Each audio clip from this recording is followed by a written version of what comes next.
Hello and welcome. आज UGC NET paper 1 general paper का unit 7 data interpretation के unit wise previous year question paper solve करने वाले from 2023 to 2025। और आप सबको पता है कि कॉमर्स मैनेजमेंट इकोनॉमिक्स के जो एग्जाम्स होते हैं वो डिफरेंट डेज और डिफरेंट शिफ्ट में होते हैं। तो आज हम कॉमर्स के स्पेसिफिक पेपर्स सॉल्व करने वाले from 2023। So let's start with March 2023 shift 1 question paper. तो 4 मार्च 2023 का जो मॉर्निंग स्लॉट में कॉमर्स का एग्जाम हुआ था उसमें पेपर 1 जनरल पेपर का जो सेट पूछा था वो सॉल्व करने वाले। Question number 1 to 5 belongs to data interpretation. The following table shows the distribution of male and female athletes who participated in annual sports event from 5 different countries A, B, C, D, E over the year 2016, 17, 18, 19, 20, 21. Based on the data in the table, answer the question year-wise and country-wise distribution of athletes दिए country A, B, C, D, E और year 2016, 17, 18, 19, 20, 21. Mail और female में classification करके दिया हुआ है। तो हम लोग क्वेश्चन नंबर 1 से स्टार्ट करेंगे। First question, the difference between the number of mail and female athletes from country C was the second highest in which year? Difference between the number of male and female country C में male और female का जो difference है वो किसमें second highest है वो पूछा है। तो हम लोग डिफरेंस का अलग कॉलम बनाएंगे। सबसे पहले डिफरेंस करना है तो मेल माइनस फीमेल करेंगे। 225 minus 155 70, then 345 minus 165 180, 240 minus 140 100, 330 minus 210 120, 390 minus 315 75 and 540 minus 345 195 का डिफरेंस होगा। तो हाईएस्ट होगा 195 और सेकंड हाईएस्ट होगा 185 180 फ्रॉम 2017। तो करेक्ट आंसर इज ऑप्शन 2। 2017 का सेकंड हाईएस्ट है, that is 180 difference between mail and female population. Next question number 2, the average number of female athletes who participated from country B over all the years together was dash। Country B में female athletes जो participates करे थे all the years उसका average ढूंढना है। तो हमें क्या करना होगा, फीमेल एथलेट्स का सारे ईयर्स का टोटल करना होगा और divided by number of years, that is total number of years कितने हैं 1 2 3 4 5 6। तो टोटल को 6 ईयर्स से डिवाइड करेंगे तो हमें एवरेज मिलेगा। तो 210 plus 310 plus 240 plus 420 plus 260 plus 360 1800 मिलेगा। 1800 डिवाइडेड बाई 6 300 मिलेगा। तो average number of female participated from country B is 300। Option 1 is correct answer. Next question number 3, the approximate percentage decrease in the number of male athletes who participated from country C in the year 2018 as compared to previous year, that is 2017, was dash। मतलब country C का जो mail population है इसमें 2017 और 18 में कितना decrease हुआ है वो आइडेंटिफाई करना है। जो 345 से 240 हो गया है वो कितना परसेंटेज है वो हमें पूछा है। हमें आंसर परसेंटेज में चाहिए। तो क्या करेंगे, difference between both the years, that is 345 minus 240 divided by base year मतलब प्रीवियस ईयर 345 इंटू 100। तो हमें डिक्रीज मिलेगा percentage.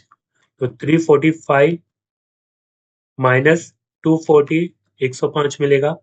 105 divided by 345 into 100 30.43%, that is approximate 30%. Option C, option 3, 30% is correct answer.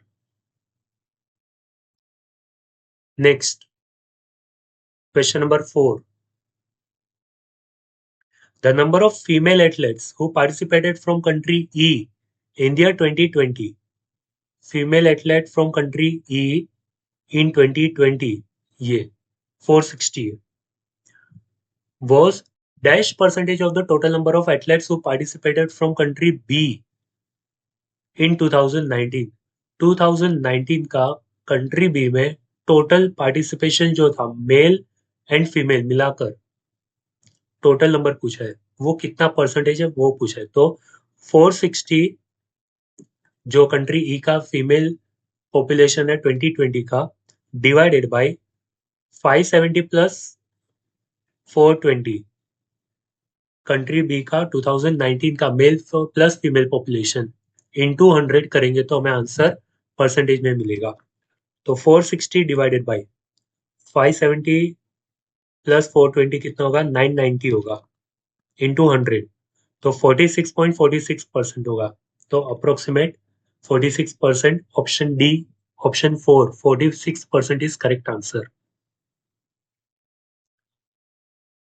Next, question number 5. India 2017, the total number of athletes who participated in the event was second highest from which country? A, B, C, D, E. तो 2017 में total number of athletes who participated in all the events from second highest कौन सी country में, मतलब हमें male female दोनों का addition करना है। तो ए का होगा 540, बी का होगा 420 प्लस 310 730, सी का होगा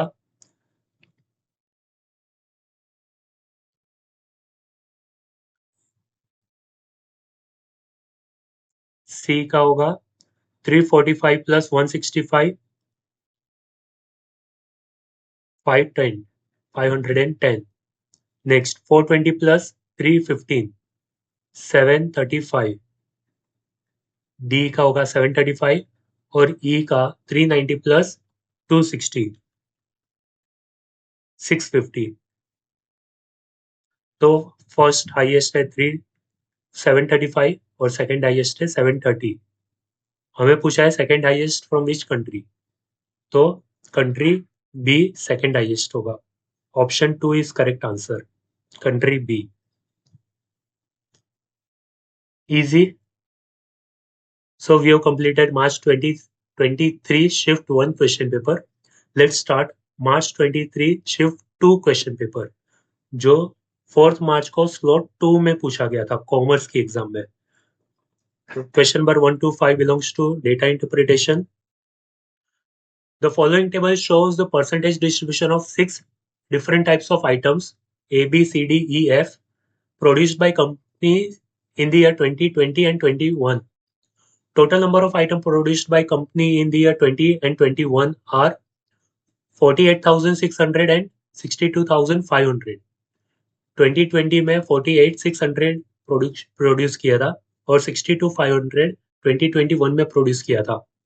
Based on the data in the table, answer the question that follow. Item wise distribution of production दिया है, item A, B, C, D, E, F 6 items है और distribution of percentage item produced 2020 और 2021 में जो percentage दिए वो इसके दिए। तो हमें परसेंटेज को कन्वर्ट करना होगा नंबर ऑफ आइटम्स में। तो क्या करेंगे, 48,600 मल्टीप्लाई बाय 17% करेंगे तो हमें नंबर ऑफ आइटम ए इन 2020 मिलेगा। तो इसको प्रॉपरली एक्सेल में कन्वर्ट कर देता हूं। तो क्लासिफिकेशन कर लेते हैं, 48,600 इंटू 17%, 8,262, 18%, 8,748, 17%, 8,262, 20%, 9,720, 16%, 776, and 12%, 5832. सेम वे अगर हम 62,500 मल्टीप्लाई बाय 18% करेंगे तो आइटम ए का क्लासिफिकेशन मिलेगा 11,250, 15% होगा 9,375, 8% होगा 5,000, 17% होगा 10,625, 18% होगा 11,250 एंड 24% होगा 15,000। ऐसे टोटल हमारे 100% कंप्लीट होते हैं।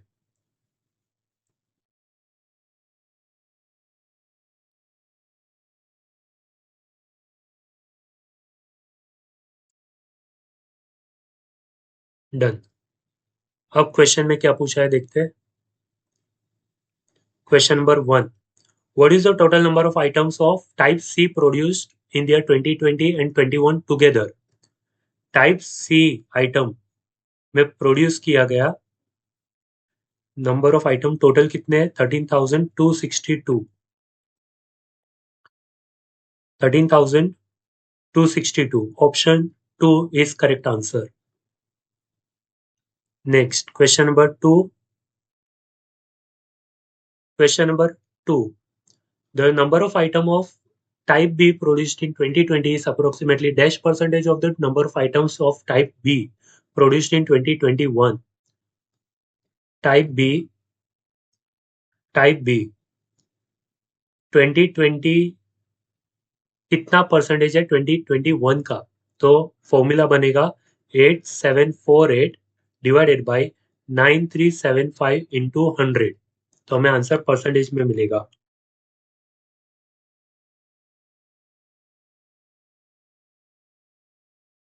93.312% आएगा। तो correct answer is option 4, 93% is correct answer. Next, question number 3.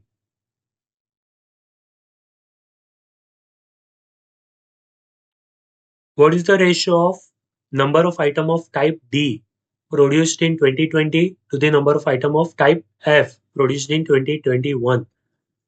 तो हमें आइडेंटिफाई करना है टाइप डी 2020 का और टाइप एफ 2021 का रेशियो क्या है। टाइप डी 2020 का और टाइप एफ 2021 का रेशियो क्या है? 9720:15,000 का रेशियो क्या मिलेगा? तो दोनों को अगर 120 से डिवाइड करेंगे तो हमें मिलेगा 81:125। Option 3 81:125 is correct answer. Next question, question number 4. What is the total number of item of type ABC produced by the company in 2020 and 2021 together? तो हमें क्या करना है? टोटल करना है ABC का 2020 का और 2021 का, तो 50,897 मिलेगा। Option 1 is correct answer, 50,897. Next question, question number 5. The number of item of type E produced in year 2021 is dash percentage more than number of item of type C produced in 2021. तो हमें identify करना है कि 2021 का type सी और type ई का difference कितना है परसेंटेज में। तो टाइप सी का अमाउंट है 5,000 और टाइप ई का अमाउंट है 11,250। तो 11,250 minus 5,000 divided by second half में टाइप सी का नाम है तो डिनोमिनेटर में टाइप सी का आएगा 5,000 इंटू 100। तो 11,250 माइनस 5,000 6,250 मिलेगा डिवाइडेड बाय 5,000 इंटू 100 125% मिलेगा। तो correct answer is option 4, 125% more than type C. So here we have completed March 2023 slot 2 question paper. Let's start June 2023 slot 1 question paper.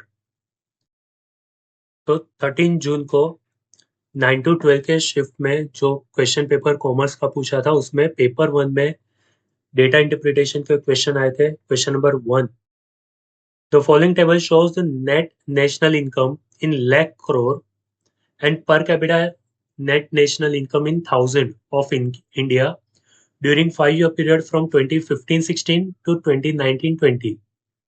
Based on the data in the table, answer the question that follow. हमारे पास year दिए 2015, 16, 17, 18, 19, 20, ये 5 साल के data दिए। Net national income lakh crore rupees में दिया है और per capita net national income 1000 rupees में दिए। दोनों में डिफरेंस क्या है?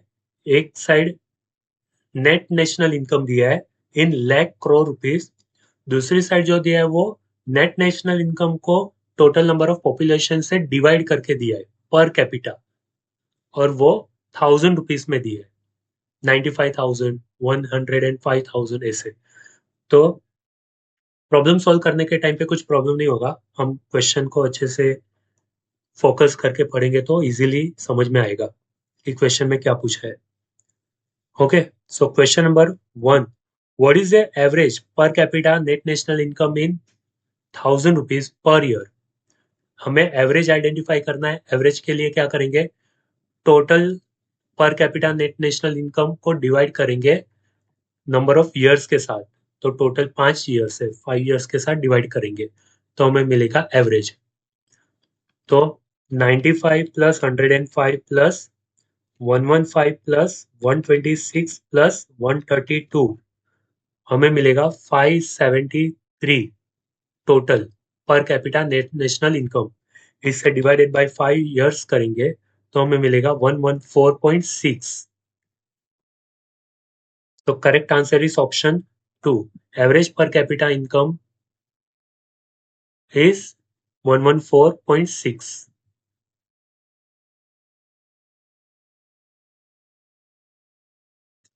Next question. In which year percentage increase in net national income over the previous year was maximum? हमें आइडेंटिफाई करना है कि नेट नेशनल इनकम कौन से ईयर में मैक्सिमम है as compare to previous year. तो हमें आइडेंटिफाई करना है हर साल का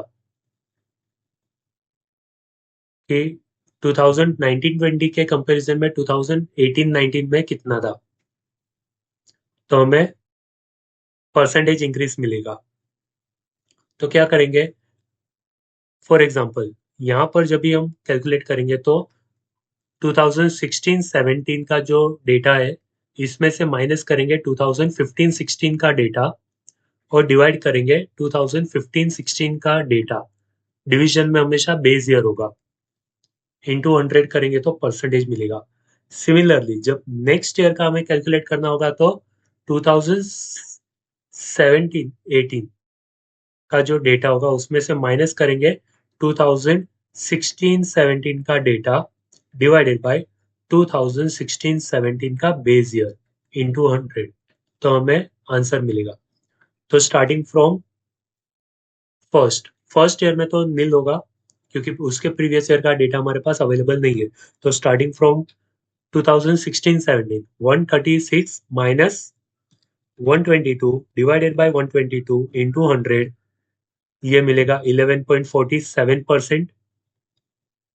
फिर 151 minus 136 divided by 136 into 100, 11.03%।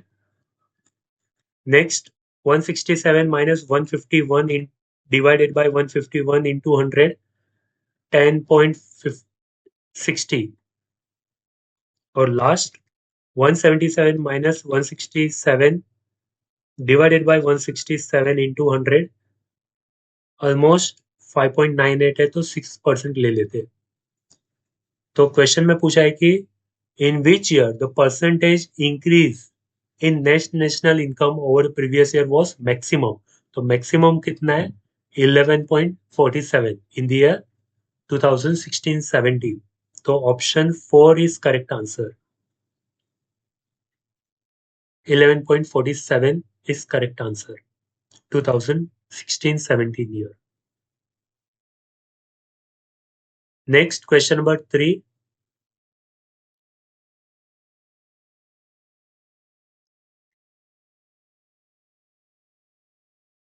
With reference to year 2015-16, the percentage growth in population of India by year 2019-20 is dash. तो हमें कंपेयर करना है कि परसेंटेज ग्रोथ इन पॉपुलेशन कितना है। अब हमें आइडेंटिफाई करना होगा पॉपुलेशन कितना होगा, फिर हम परसेंटेज में कन्वर्ट करेंगे 15-16 टू 19-20। तो क्या करना होगा, हमें दो डेटा दिया है, नेट नेशनल इनकम और per capita net national income. तो एनएनआई को डिवाइड करेंगे पीसी एनएनआई, तो हमें मिलेगा पॉपुलेशन। पर नेट नेशनल इनकम दिया है लाख करोड़ रुपीस में और per capita net national income दिया है 1000 रुपीस में। तो हमें दोनों को सिमिलर लेवल पे लेके आना पड़ेगा, फिर हम उसे कन्वर्ट कर सकते हैं। पर अगर डायरेक्टली भी हम करेंगे तो भी आंसर पॉइंट में मिलेगा, पर हमें ये आइडेंटिफाई करने के लिए इजी हो जाएगा कि हमारा नियरेस्ट आंसर क्या हो सकता है। तो सबसे पहले क्या करेंगे, एनएनआई को डिवाइड करेंगे पीसी एनएनआई के साथ। तो 2015-16 का जो पॉपुलेशन होगा वो होगा 122 डिवाइडेड बाय 95, 1.28। और 2019-20 का जो NNI 177 divided by 132 PC NNI है, हमें मिलेगा 1.34। अब हमें क्या करना है, परसेंटेज ग्रोथ पूछा है, ये हमारा पॉपुलेशन मिल गया। अभी हमें आइडेंटिफाई करना है परसेंटेज ग्रोथ, मतलब difference between both the years. तो 1.34 माइनस 1.28 डिवाइडेड बाय 1920 का जो दिया है 1.34 इंटू 100 करेंगे तो हमें मिलेगा 4.47%। तो correct answer is option 2, 4.44%। Next, question number 4. What is the percentage increase in per capita net national income during 5 years?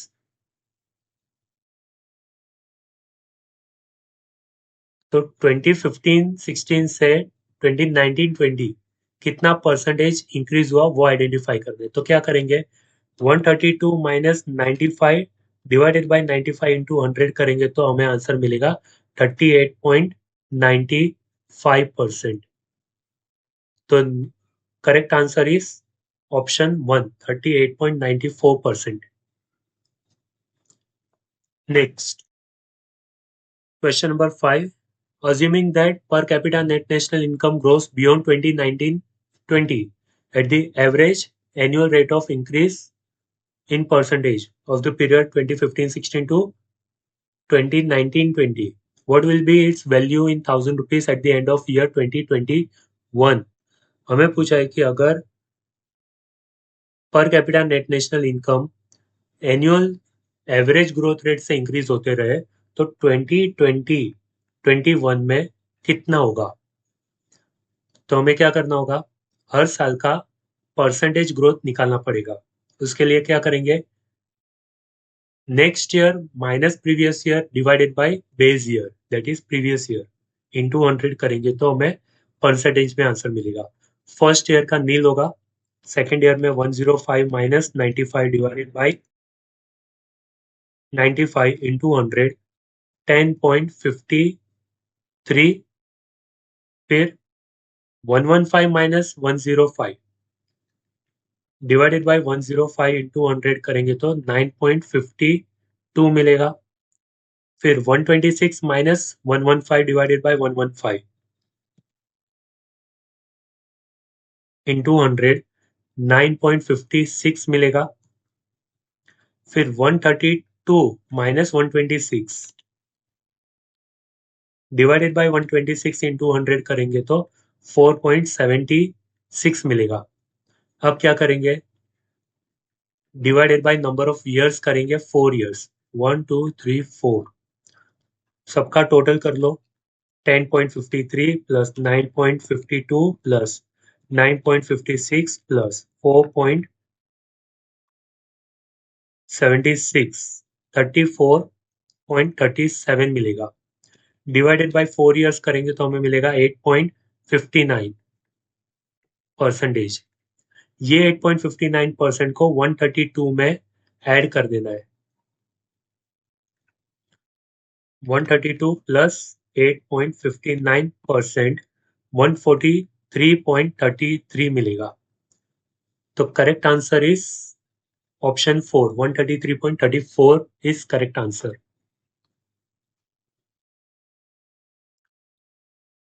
So here we have completed June 2023 shift 1 question paper. Let's start June 2023 shift 2 question paper, जो afternoon shift में पूछा गया था। Question number 1 to 5 data interpretation से The following table shows the percentage distribution of 5 different models A, B, C, D, E of mobile phone produced by company during the year 2021 and 22. Total number of mobile phones produced by company in 21-22 is 4,50,000 and 5,20,000 respectively. Based on the data in the table, answer the question 1 to 5. Year-wise percentage distribution of mobile phone model ABCDE दिया है और year 21-22 दिया है, percentage दिए। हम क्या करेंगे, 2021 का जो 4,50,000 total number of mobile phone produced है उससे ABCDE में डिवाइड कर देंगे और 5,20,000 rupees 5,20,000 number of mobile phone produced in 2022 को ABCDE में डिवाइड कर देंगे तो हमें काउंट मिल जाएगा number of mobile phone. Percentage से हम नंबर में कन्वर्ट कर देंगे एक्सेल में। तो यहाँ पर जो परसेंटेज दिया है वो सबका 100% होगा।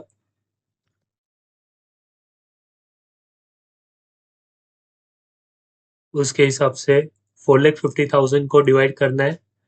2021 का जो डेटा है 4,50,000 इंटू 15% करेंगे तो 67,500 आएगा। ए मोबाइल फोन मॉडल ए 25% होगा 112,500, 30% होगा 135,000, 10% होगा 45,000 एंड 20% होगा 90,000। सिमिलरली ये 5,20,000 को डिवाइड करेंगे 2022 के डेटा में, ABCDE में प्रपोर्शन डिस्ट्रीब्यूशन कर देंगे तो 5,20,000 का 10% 52,000, 30% होगा 1,56,000, 25% होगा 1,30,000, 25% 1,30,000 और 10% 52,000। तो अब हम सॉल्व करते हैं question number 1। What is the difference between number of Model C mobile phone produced by company in the year 2021 and 22? Model C में 21, 22 का जो डिफरेंस है वो कितना है? तो 1,35,000 माइनस 1,30,000 5,000 का डिफरेंस है। तो option 1 is correct answer.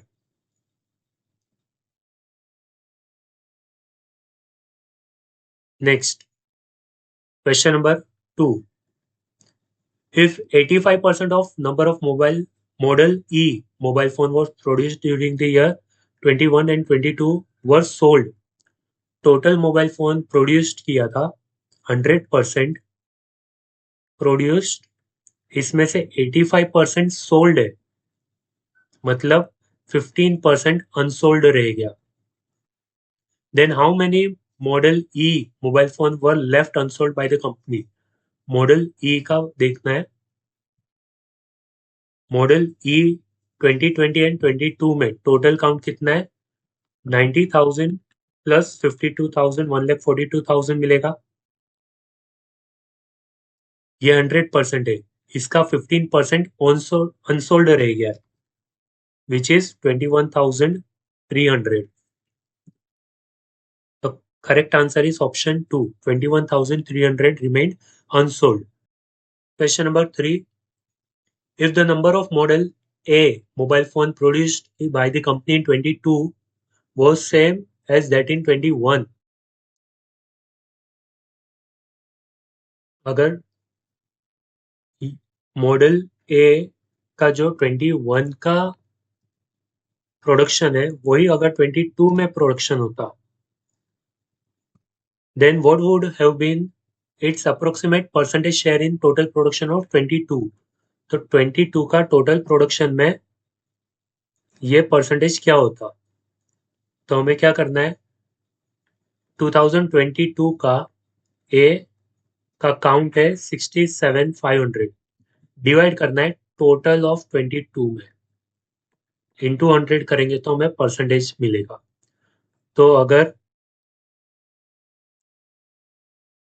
Count करें हम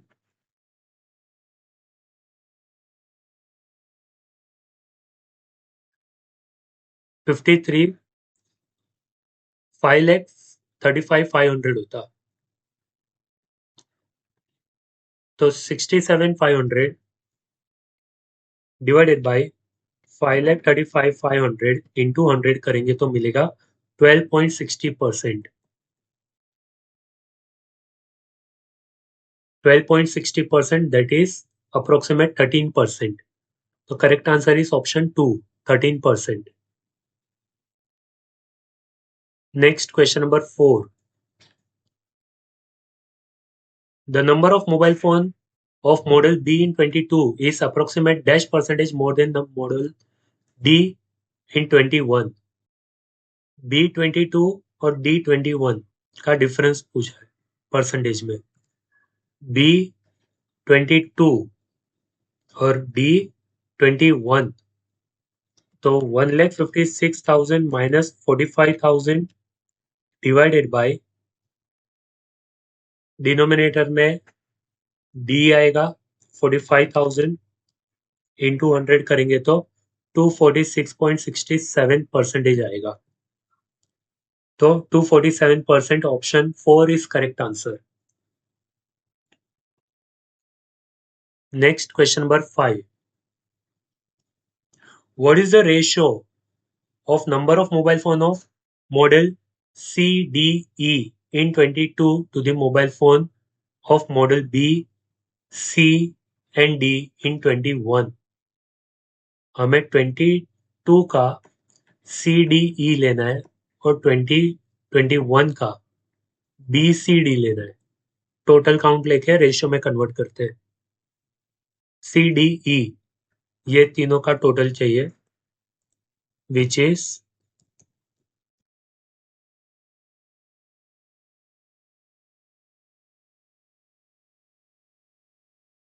3,12,000 और 2021 का BCD चाहिए.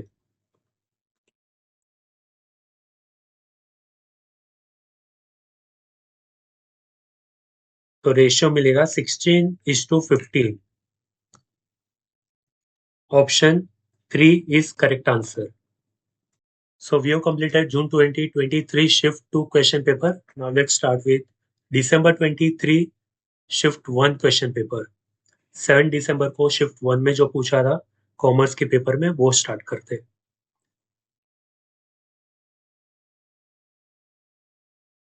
Question number 1 to 5 from data interpretation. The following table shows percentage distribution of the number of candidates, boys and girls, and the number of boys who appeared in the entrance examination of 6 different cities A, B, C, D, E, F. A total of 78,000 candidates appeared from all 6 cities, in which the number of boys was 24,000. Based on the data in the table, answer the question that follows. City-wise detail of candidate who appeared in the exam दिया है. City A, B, C, D, E, F. Percentage distribution दिया है. Candidates who appeared in the exam, जिसका total है 78,000. और उसमें से boys का जो काउंट है वो 24,000 दिया है. तो हमें गर्ल्स का आइडेंटिफाई करना होगा. इसके लिए अलग से टेबल बनाना होगा. तो परसेंटेज से कन्वर्ट कर देंगे हम. 78,000 इंटू 17% करेंगे तो नंबर मिलेंगे. वैसे 24,000 का 23% करेंगे तो बॉयज का भी काउंट मिलेगा डिफरेंट डिफरेंट सिटीज में. और बैलेंस बचेगा वो गर्ल्स का होगा. यहाँ पर जो टोटल कैंडिडेट अपीयर होंगे उसमें से माइनस करेंगे बॉयज का काउंट, तो हमें गर्ल्स का काउंट मिलेगा. तो ऐसे एक टेबल बना के रेडी कर देते हैं. फिर स्टार्ट करते हैं क्वेश्चन नंबर 1. तो सबसे पहले 78,000 को डिस्ट्रीब्यूट कर देते हैं. 78,000 इंटू 17%,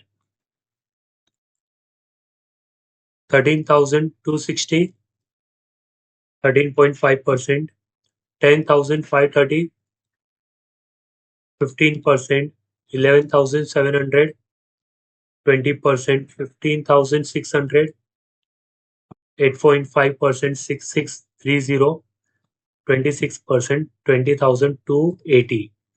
तो टोटल होगा 78,000. सेम वे बॉयज का परसेंटेज डिस्ट्रीब्यूशन कर लेते हैं. 24,000 इंटू 23%, 5,520,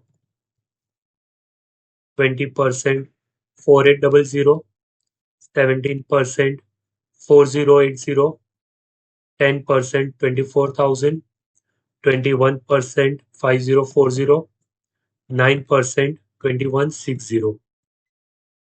अब गर्ल्स में क्या करना होगा? 78,000 माइनस 24,000 करेंगे तो गर्ल्स का काउंट मिलेगा 54,000. तो अब हमारे पास total number of candidates available है, बॉयज का काउंट अवेलेबल है. तो टोटल कैंडिडेट्स में से बॉयज माइनस कर देंगे तो हमें गर्ल्स मिल जाएंगे. तो क्या करेंगे? Total candidate in city A minus boys, तो हमें मिलेगा गर्ल्स का काउंट. वैसे बाकी सारी सिटीज में करेंगे, फिर उसका टोटल मिलेगा 54,000. तो ये गर्ल्स का काउंट मिल गया हमें. क्वेश्चन नंबर 1 सॉल्व करते हैं. What is the total number of girls who appeared from city A? तो 7740. Option 4 is correct answer. Next question number 2. What is the difference between the number of boys and girls who appeared in the exam from city E? City E में boys का और girls का जो count है उसमें difference कितना है? तो डिफरेंस के लिए बॉयज का काउंट माइनस गर्ल्स का काउंट 3450 मिलेगा. Option 1 is correct answer. Next question number 3. Number of girls who appeared in city C is approximately dash percentage of the number of candidate appeared from city D. Girls में city सी में जो appear किया था वो D का कितना percentage है? तो 7620 डिवाइडेड बाय 13,200 इंटू 100 करेंगे तो हमें आंसर परसेंटेज में मिलेगा.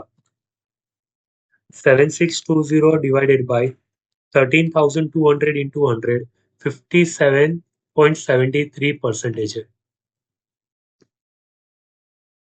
तो option 4 is correct answer. Next question number 4. Number of boys who appeared from city A is dash percentage more than that of city B. तो हमें आइडेंटिफाई करना है कि सिटी ए में बॉयज अपीयर हुए थे वो कितना परसेंटेज ज्यादा है बी से. तो डिफरेंस लेंगे 5520 माइनस 4800 डिवाइडेड बाय 4800 इंटू 100. 15% मिलेगा. 15%. तो correct answer is option 3. 15% more than city B. Next, question number 5.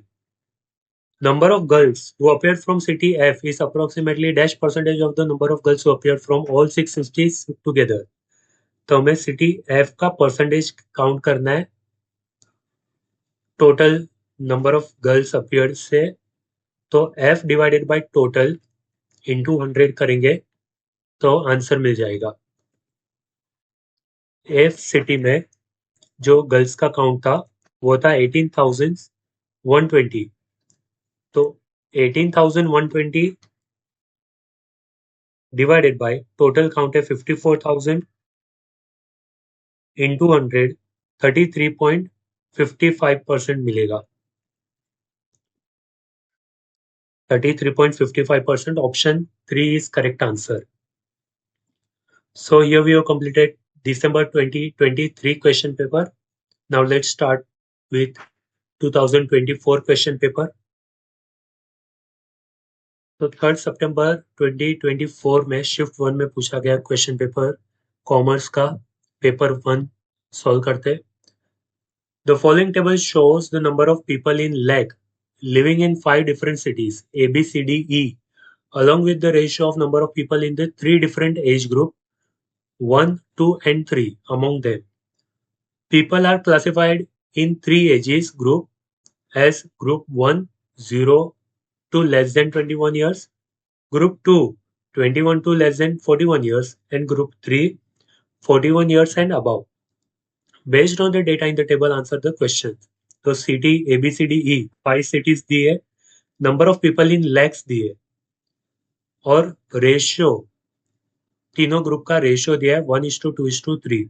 तो अगर हम 14,40,000 को 1:3:2 में डिवाइड करेंगे तो हमें 1, 2, 3 का नंबर मिल जाएगा. Means 14,40,000 into 1 divided by 1 + 3 + 2 6 equals to. तो हमें मिलेगा ग्रुप 1 का अमाउंट. फिर सेम है 14.4 into 3 divided by 6 equals to करेंगे तो 7.2 लाख ग्रुप 2 का मिलेगा. 14.4 इंटू 2 डिवाइडेड बाई 6 इक्वल्स करेंगे तो ग्रुप 3 का मिलेगा. ऐसे हमें ग्रुप ए का डेटा मिल जाएगा. फिर हम सिमिलरली बी, सी, डी, ई का भी कर लेंगे. तो एक्सेल में वो प्रिपेयर कर लेता हूं मैं. तो सारा डेटा कन्वर्ट करके इस तरह से प्रेजेंट होगा. क्वेश्चन नंबर 1 सॉल्व करते हैं. What is the ratio of number of people of age group 1 of city A and D together to the number of people of age group 1 of city E and C and E together? A, D and C, E का ratio क्या है वो identify करना है group 1 का. तो A और B का टोटल ग्रुप 1 का 2.4 लाख प्लस 4.8 लाख है 7.2 लाख होगा. और C और E का काउंट करना है. C 4.8 लाख और 2.4 लाख सेम 7.2 लाख टोटल. तो 1:1 का रेशियो मिलेगा. Option 2 is correct answer. Next question, question number 2. Number of people in age group 3 of city D is dash percentage more than that of age group 2 of city B. D3 minus B2 divided by B2 into 100 करेंगे तो हमें answer percentage में मिलेगा. तो D3 minus B2 करेंगे. D3 है 6.4 lakh minus B2 है 6 lakh divided by 6 lakh into 100. तो 40,000 डिवाइडेड बाय 6 लाख इंटू 100 6.66% मिलेगा. तो 6.66% मीन्स ऑप्शन 3 6 and 2/3. तो 6.66% मिलेगा. Correct answer is option 3. Next, question number 3. The difference between the total number of people in age group 2 of city A, B together and age group 3 of city C, E together is dash. मतलब A plus B group 2 का चाहिए minus group 3 का C and E कितना होगा वो identify करना है। A plus B 2 का A प्लस बी 13.2 लाख होगा और ग्रुप 3 का C प्लस E ग्रुप 3 का C प्लस E करना है 9.6 लाख प्लस 2.4 लाख 12 लाख तो डिफरेंस होगा 1,20,000 तो correct answer is option 2 1,20,000 is correct answer. Next, question number 4. Number of people of age group 1 is more than 4 lakh in exactly how many cities? तो group 1 का जो population है उसमें 4 लाख से ज्यादा कितनी कंट्रीज सिटीज में 1 एंड 2 सिर्फ 2 ही सिटीज में option 2 is correct answer 4 lakh से ज्यादा पूछा है इसलिए हम बी को काउंट नहीं करेंगे सिर्फ सी और डी काउंट होगा 4,80,000 4,80,000 तो एग्जैक्टली 2 सिटीज में मोर देन 4 लाख का ग्रुप 1 में नंबर ऑफ पीपल है।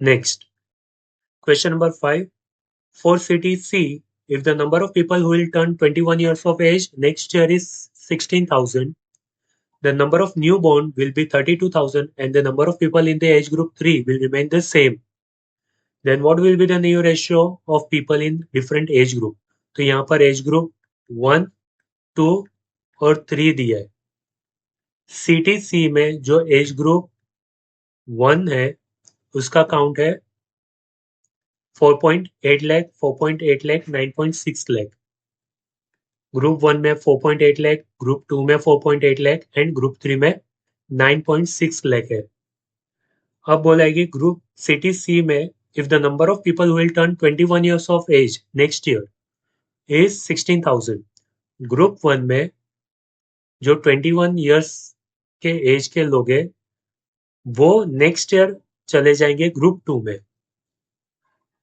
तो यहां से 16,000 माइनस हो जाएंगे और यहाँ पर 16,000 ऐड हो जाएंगे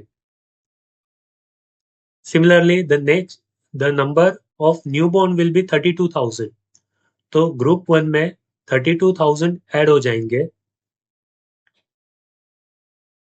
and the number of people in group 3 will remain the same group 3 में नंबर ऑफ पीपल सेम रहने वाले then the what will be the new ratio तो हमें क्या करना है टोटल काउंट करना है 4,80,000 माइनस 16,000 प्लस 32,000 तो हमें मिलेगा 4,96,000 का टोटल ग्रुप 1 का ग्रुप 2 का टोटल भी 4,96,000 मिलेगा और ग्रुप 3 का होगा 9,60,000 तो प्रोपोर्शन क्या बनेगा ये दोनों कांस्टेंट है ग्रुप 1 एंड 2 का सेम है तो ग्रुप 1 2 का जो प्रोपोर्शन सेम है वो है 31 31 60 तो ये correct answer is option 1 31 31 60 will be the correct proportion. So here we have completed September 2024 shift 1 question paper. Let's start with shift 2 question paper. So 3rd September 24 का जो shift 2 में question paper पूछा गया था कॉमर्स का उसका paper 1 start करेंगे question number 1 to 5 data interpretation का दिया है following table shows the percentage increase in income and expenditure of various type of banks namely PSU old private new private banks foreign banks over the previous year during the year 21-22 and 22-23 based on the data in the table answer the question that follow income and expenditure detail of banks diye bank type public sector undertaking bank old private new private banks and foreign banks diye percentage increase in income and expenditure over previous year दिया है 21-22, 22-23 का। इसका मतलब 2020-21 में 100% होगा तो ये 15% बढ़ गया है 21-22 में, और 22-23 में 17% और बढ़ गया है। तो यहाँ पर जो पूछा है ना, the following table shows percentage increase in income, तो ये इंक्रीज इन इनकम है, सिर्फ 15% इनकम नहीं है। अगर प्रीवियस ईयर 100% एज्यूम करेंगे तो अभी होगा 115, फिर नेक्स्ट ईयर होगा 117। एक्सपेंस में भी सेम 100% प्रीवियस ईयर होगा तो 113 21-22 में, और उसमें 22% ऐड करेंगे तो मिलेगा 22-23 का data. Okay, question number 1 start करने से पहले कुछ इंफॉर्मेशन दी है।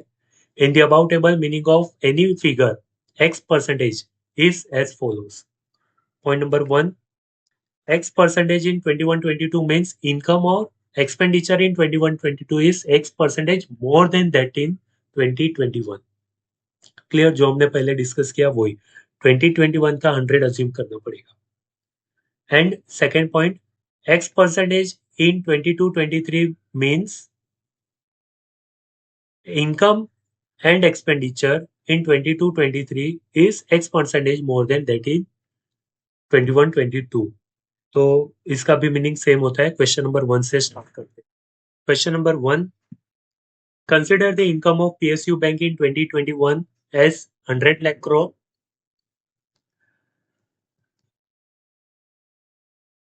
Income of PSU Bank in 2021 is 10 lakh crore.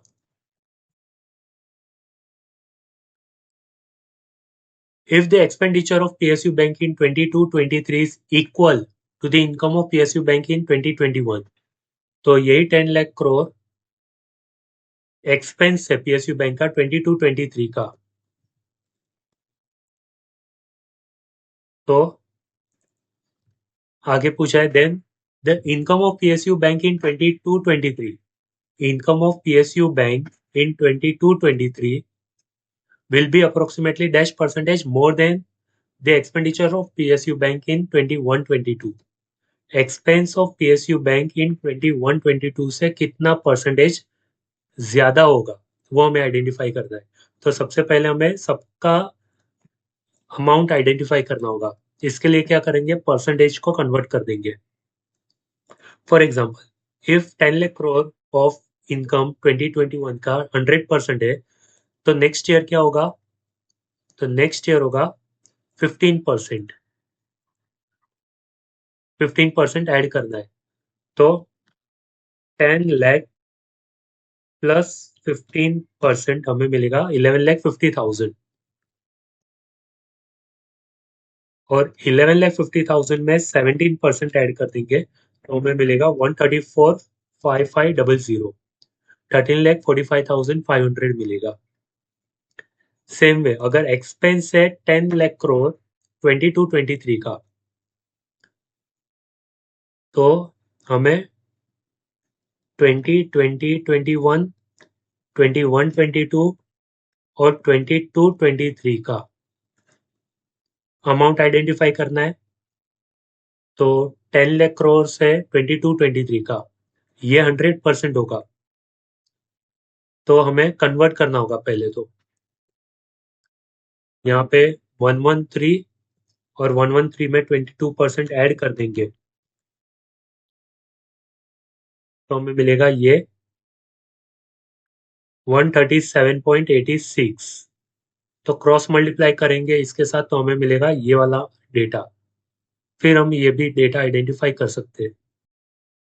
तो हम डायरेक्टली कैलकुलेट करते हैं 10 लाख इंटू 113 डिवाइडेड बाई 137.86, तो हमें मिलेगा 21-22 का अमाउंट, दैट इज 8,19,672। अब हमें दोनों का डिफरेंस आइडेंटिफाई करके परसेंटेज में कन्वर्ट करना है। तो क्या मिलेगा, 819,672 माइनस 134,5,500 5,25,828 डिवाइडेड बाय, किसके साथ डिवाइड करना है? जो डिनोमिनेटर में जो पूछा है 21-22 का एक्सपेंडिचर पूछा है, तो डिवाइडेड बाय 819672 इंटू 100 करेंगे तो हमें मिलेगा 64.15%. That is option 4, 64% is correct answer. Question number 2. If the expenditure of foreign bank in 2021 is equal to their income in that year and is equal to 60,000 crore, foreign bank का expenditure 21 का 60,000 crore है, which is equal to income in 2021. Then in 22-23, what is the difference in income and expenditure of foreign bank? तो income and expense का difference 22-23 का कितना होगा वो हमें आइडेंटिफाई करना है. उसके लिए हमारे पास अमाउंट होना चाहिए. तो अमाउंट कैसे मिलेगा? ये 100% है. इसमें फॉरेन बैंक का जो इंक्रीज इन इनकम है वो है 9% एंड 12%, और एक्सपेंस है 4%, 11%.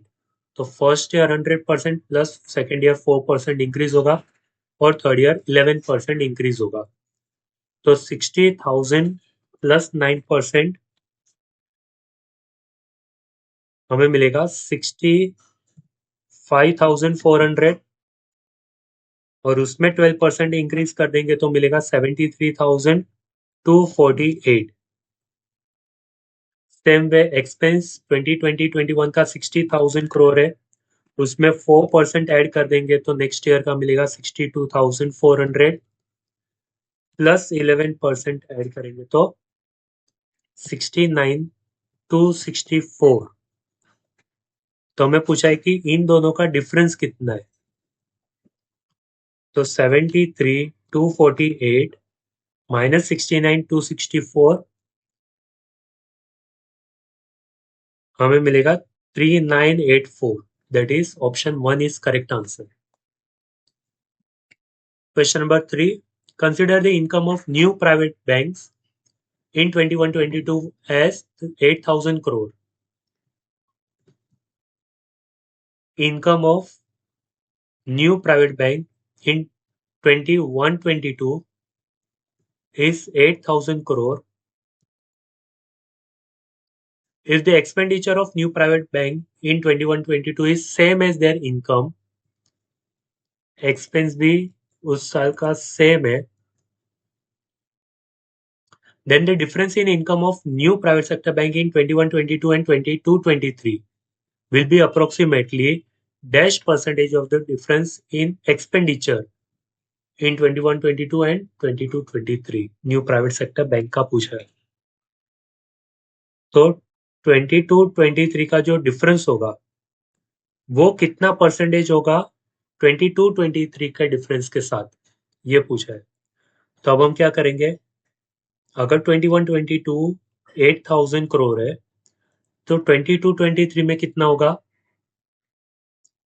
न्यू प्राइवेट बैंक का 22-23 में 37% ऐड हो जाएगा, तो 8,000 प्लस 37% होगा 10,960, और दोनों का डिफरेंस होगा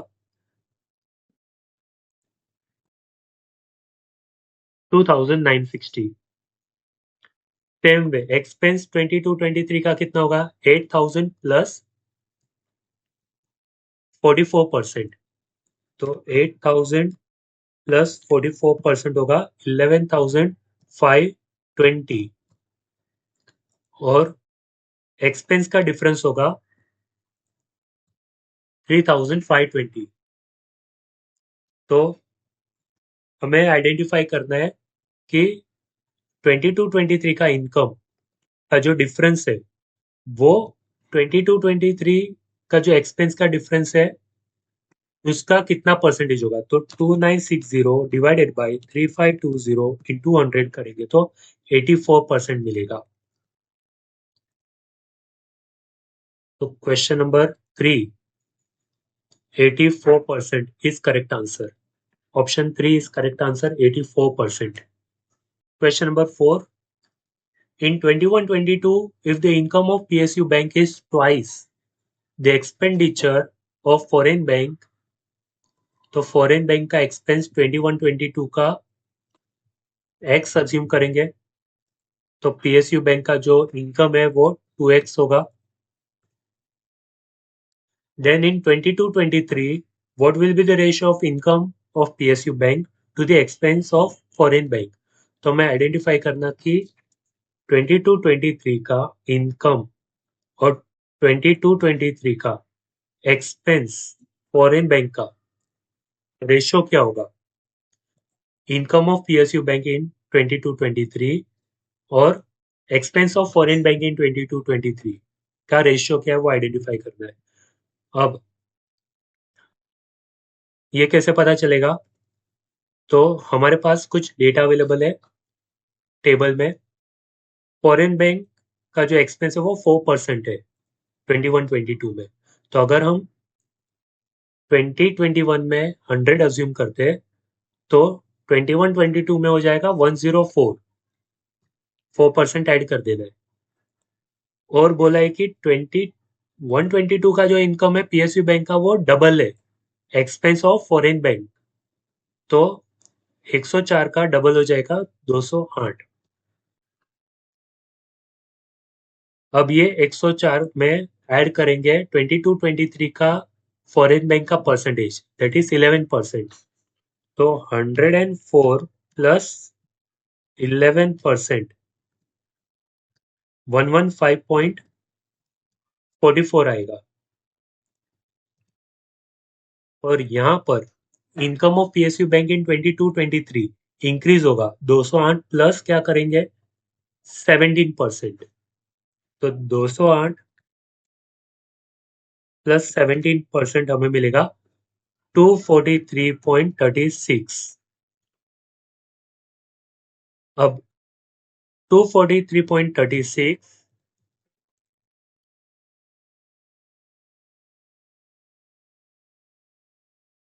और 115.44 का रेशियो क्या निकलेगा 78:37. तो correct answer is option 2, 78:37 is correct answer. Next, question number 5. In 21-22, if the income of foreign bank is 4 times its expenditure, अगर फॉरेन बैंक का 21-22 का इनकम 4 टाइम है 4x है उसके एक्सपेंडिचर से, then what will be the approximate ratio of income to expenditure of foreign bank in 22-23? तो हमें पहले ये आइडेंटिफाई करना है और फिर उसका रेशियो कैलकुलेट करेंगे. तो फॉरेन बैंक का 100% इनकम था और यहाँ पर भी एक्सपेंस है 100, तो उसमें कितना इंक्रीज हो रहा है, फॉरेन बैंक का एक्सपेंस इंक्रीज हो रहा है 4%. तो ये हो जाएगा 104. अब 104 का 4 टाइम्स होगा यहाँ पर 104 इंटू 4 करेंगे तो मिलेगा 416.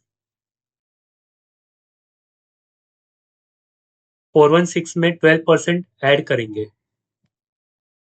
तो हमें मिलेगा 22-23 का डेटा विच इज 465.92. और 104 में 11% ऐड कर देंगे तो हमें मिलेगा 22-23 का एक्सपेंडिचर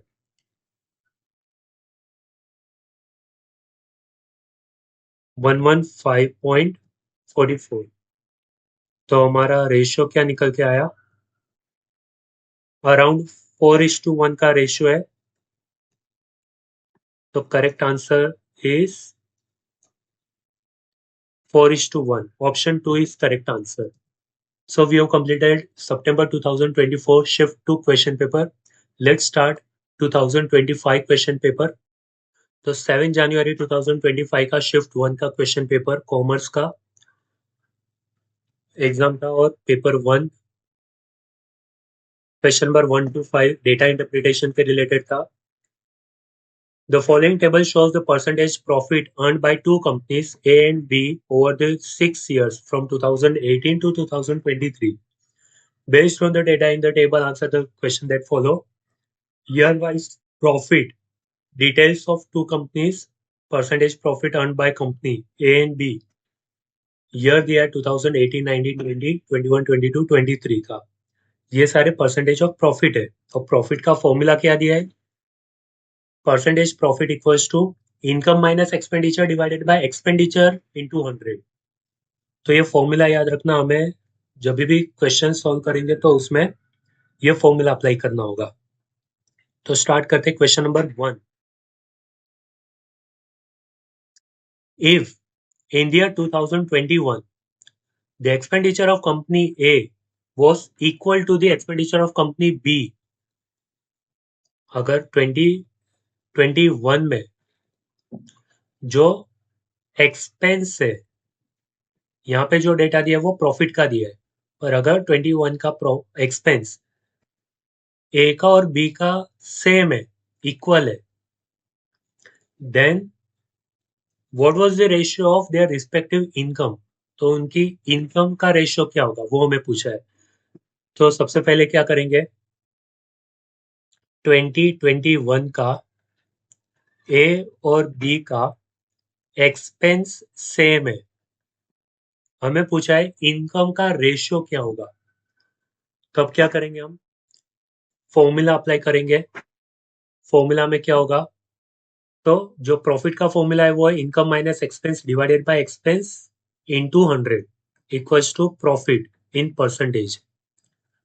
तो कंपनी ए और बी का फॉर्मूला क्या बनेगा, income minus expense equals to company A का जो प्रॉफिट है वो है 60% और बी का प्रॉफिट है 45%. 60% ऑफ एक्सपेंस इज प्रॉफिट. तो income equals to income minus expense equals to 0.6 ई.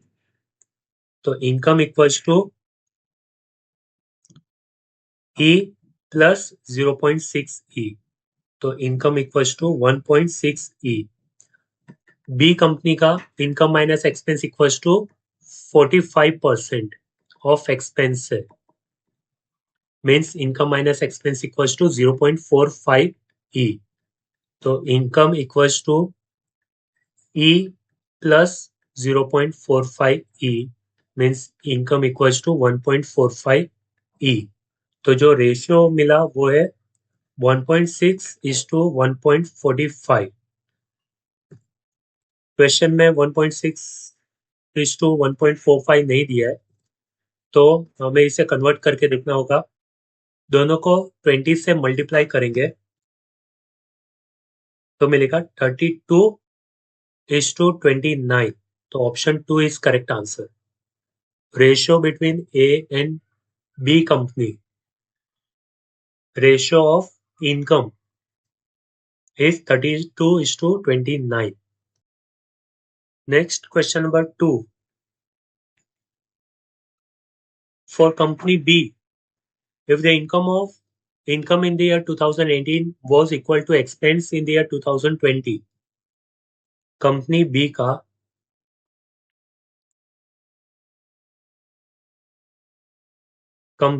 का जो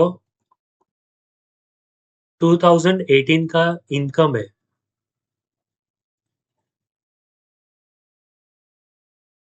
2018 का income is equal to expenditure in 2020. 2020 का एक्सपेंस जितना है, then what was the ratio of income of B in 2018 to that in 2020. तो हमें क्या करना है, पहले पूछा क्या है वो देखते हैं. कंपनी बी का income in the year 2018, income in 2018 was equal to expense in 2020. Then what was the ratio of income of B in 18 to that in 2020? तो इनकम 2018 का और रेशियो क्या होगा इनकम ऑफ 2020 के साथ, ये पूछा है। तो एक बार रिपीट कर देते हैं। Income in 2018 is equal to expense in 2020.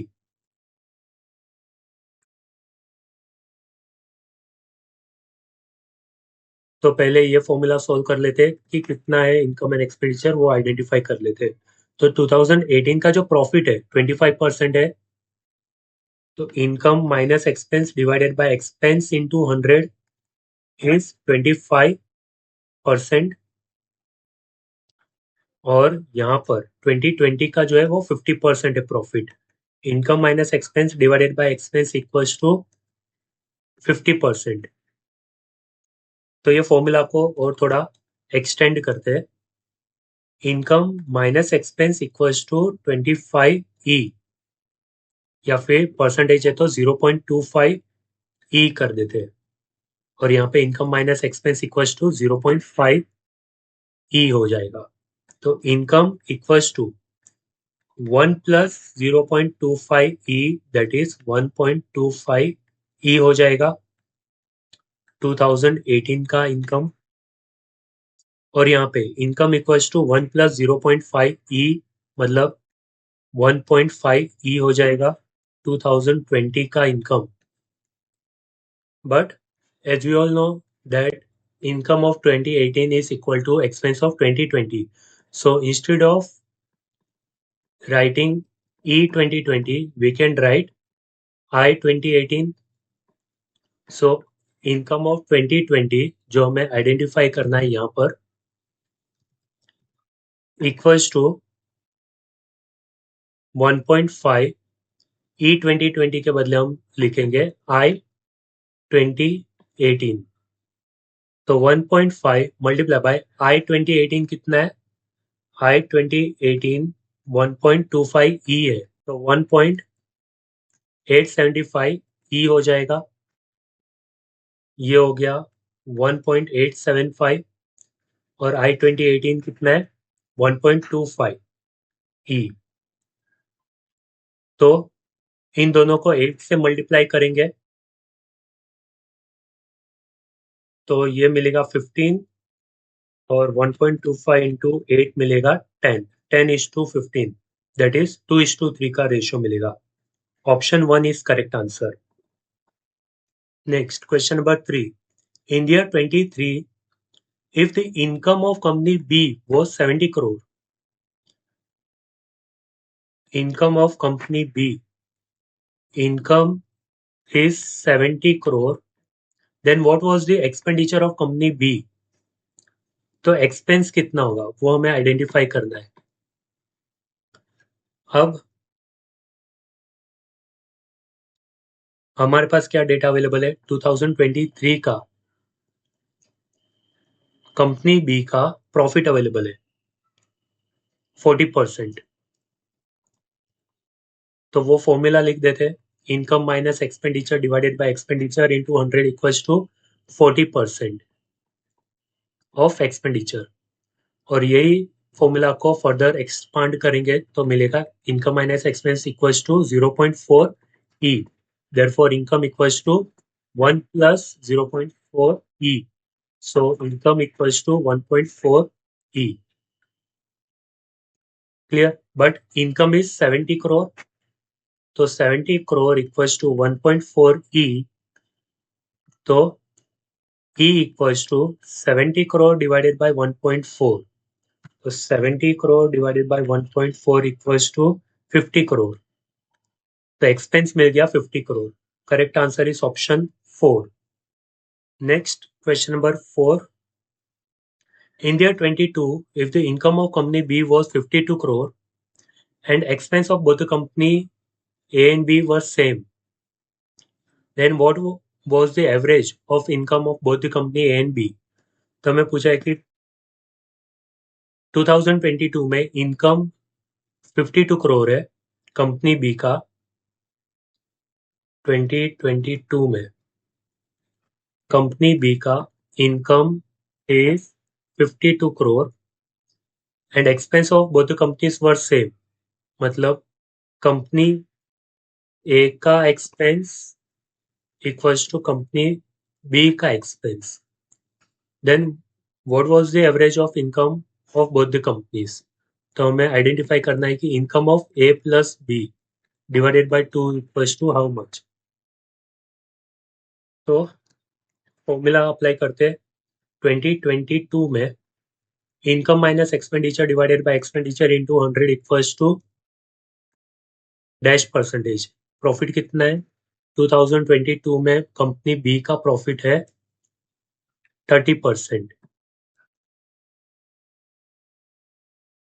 ये फॉर्मूला को अगर हम एक्सपांड करें, income minus expense equals to 0.3 E, तो इनकम इक्वल्स टू 1.3 ई। पर क्वेश्चन में दिया है income equals to 52 lakh rupees, 52 crore rupees. Income of company B was 52 crore, means 52 crore equals to 1.3 E. Therefore, E equals to 52 crore divided by 1.3. तो expense मिल गया हमें 52 divided by 1.3 equals to 40 crore. तो हमारे पास इनकम था 52 करोड़, एक्सपेंस है 40 करोड़, तो हमें प्रॉफिट मिलेगा 12 करोड़।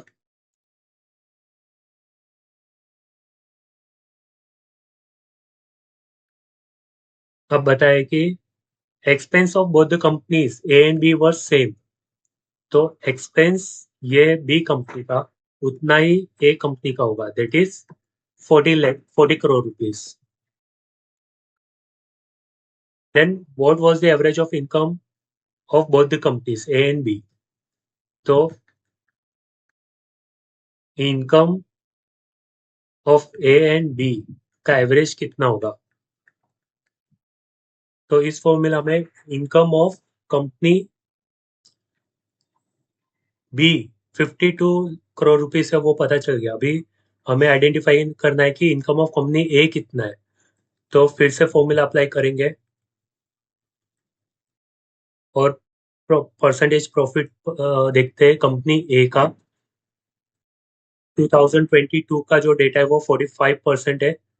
इसको एक्सपांड करेंगे अभी। Income equals to 1 plus 0.45 E, therefore income equals to 1.45 E. अब कंपनी ए का जो एक्सपेंस है वो 40 करोड़ है, तो हम यहाँ पर 1.45 को 40 करोड़ से मल्टीप्लाई कर देते हैं। तो 40 multiply by 1.45 equals to 58 crore. तो income of company A is 58 crore. Income of company B हमें दिया हुआ था 52 करोड़। तो ये फॉर्मूला में अभी अप्लाई कर देते हैं। इनकम ऑफ कंपनी ए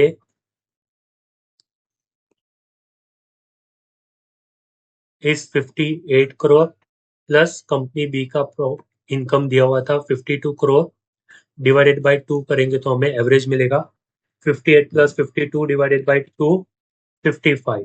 तो 55 crore is average income of company A and B together.